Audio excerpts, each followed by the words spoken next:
The story of John Wall is one riddled with murder, violence, rage, injuries, and a lot of potentials that we never got to see play out on the biggest stage.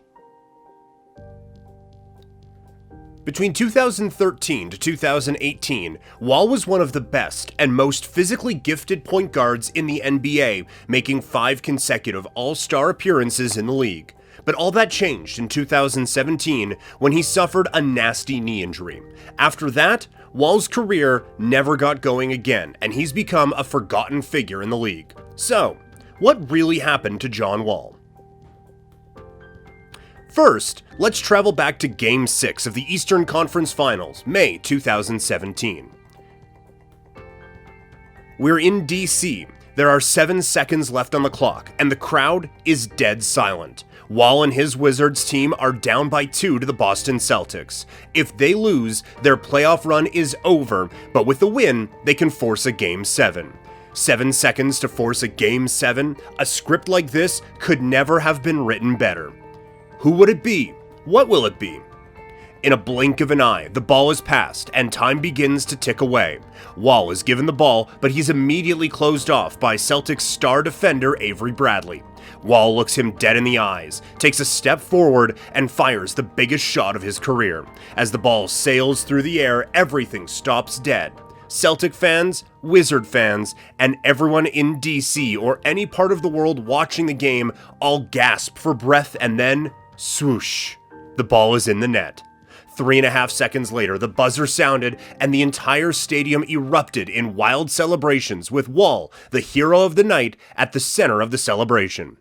It was another moment that showed why Wall was highly regarded as one of the best point guards in the league, another moment in his storied life and past. However, things weren't always that straightforward. They never have, and even now, his story is that of a lot of what could have been. Jonathan Hildred Wall was born on the 6th of September in the year 1990 to John Carroll Wall Sr. and Frances Pooley. Growing up on the streets of North Carolina was extremely difficult for John and his mother. 8 years before Wall was born, his father, John Carroll Wall Sr., was convicted of second-degree murder after shooting a woman in the back of the head following an argument. Just 3 weeks after the birth of Wall, his father pulled a .22 caliber Ruger from the back of his jeans and ordered a store clerk to drain the register.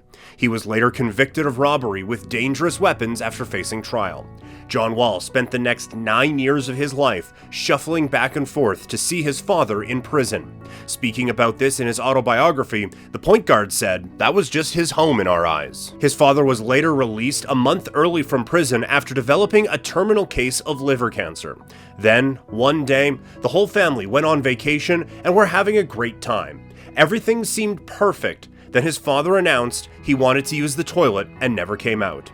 Wall's last memory of his father was watching the man he never really got to know stretchered out of the hotel room in an ambulance. After the death of his father, Wall's mother worked multiple jobs to support Wall and his 2 sisters. She herself wasn't a stranger to violence and crime. When Frances was only 9, she saw her dad get shot with a shotgun by a friend over a missing $10 bill. Can you imagine the trauma that would have caused anybody? Frances was a strong woman, and she needed 9-year-old Wall to become a man for her. She didn't want him to become his father, or all the other men that had put her through pain and misery. So, she would always tell Wall that he was better than his father. But not everyone believed that. Everyone else in his neighborhood made it a point to make Wall know he wasn't any different. So, no matter how many times Frances told him he was better than his father, John couldn't see it. Even when he told himself he was going to be a better man, he felt himself falling into the same world of violence that consumed his father and many kids of his age. After the death of his father, it became evident that Wall was filled with rage and resentment. All that rage, anger, and bitterness against the world earned him the nickname Crazy J, even though he had become an absolute star in his early basketball career.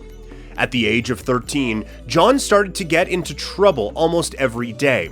He would do stupid things like getting into fights, breaking into cars, getting shot at, and even shooting back. Speaking of this time in his autobiography, Wall said, "Crazy J was just a bad kid that did everything. Always did the wild things, didn't think, did whatever. fighting, jumping off the bleachers, basically like a stunt devil who would do anything. Wall went through 3 high schools, then one day, he just decided to change. He began to harness his anger and emotions into his game and stopped getting into fights, committing crimes, and being a menace.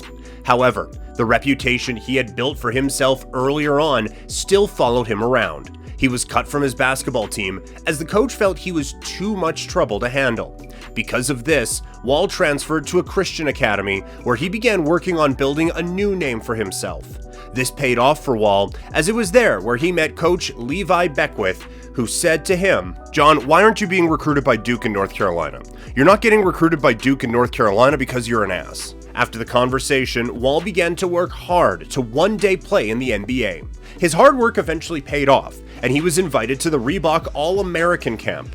At the camp, Wall turned heads with his incredible athleticism and advanced court vision, and soon enough, every major college basketball program in the country sent recruitment letters in. Wall chose to attend the University of Kentucky. In his first game for the Wildcats, Wall led his team with 27 points, 9 assists in 28 minutes. In Wall's only season at Kentucky, he averaged 16.6 points per game and 6.5 assists per game. In 2010, Wall was selected as the #1 overall pick by the Washington Wizards, and soon he was becoming one of the best point guards in the league. In his rookie season, Wall averaged 16.4 points, 8.3 assists, and 1.8 steals while shooting 40% from the field and 29% from 3. Wall finished second in the Rookie of the Year voting behind unanimous selection Blake Griffin.